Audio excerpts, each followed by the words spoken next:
Hey, it's Mark. I've been thinking today about the concept of what is commonly called a glass ceiling. It's usually described in the context of the invisible barrier, yet real barrier, that prevents someone, usually in the context of women's, that's how it's usually discussed, from being promoted or advancing within a business.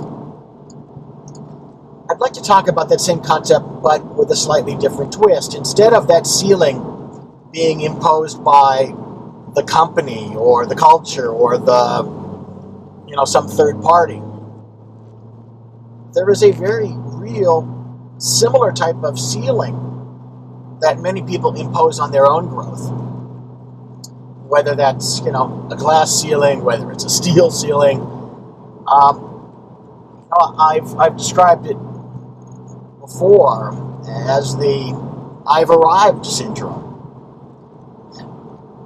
I see this often with a physician who's sort of in a position to advance within a medical group, but who thinks that because he or she has already arrived, in other words, they've completed their medical education, they've completed their post-MD training, that there's really no need for them to go somewhere higher, however you describe higher, whether it's higher in terms of advancing economically, whether that's higher in terms of advancing in a leadership position within the medical group, whether that's higher in terms of taking a single site practice and growing it to a multi-site practice, whether it's going from a regional or local group to something larger, to a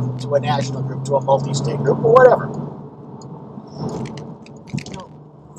The psychology is that they don't have to advance anymore, yet at the same time, these same people often complain that they haven't advanced. They indicate that they're jealous, in a way, or envious, maybe a better word, of the success achieved by others who've accomplished those larger dreams that they truly have. These are dreams that these people who've imposed this ceiling truly have.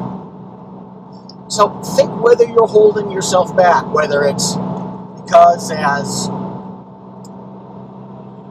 that old expression goes, you have your comfort zone, which is a great book called Release Your Brakes, by the guy whose name escapes me for a moment, who came up with the concept of comfort zone. It's the same concept.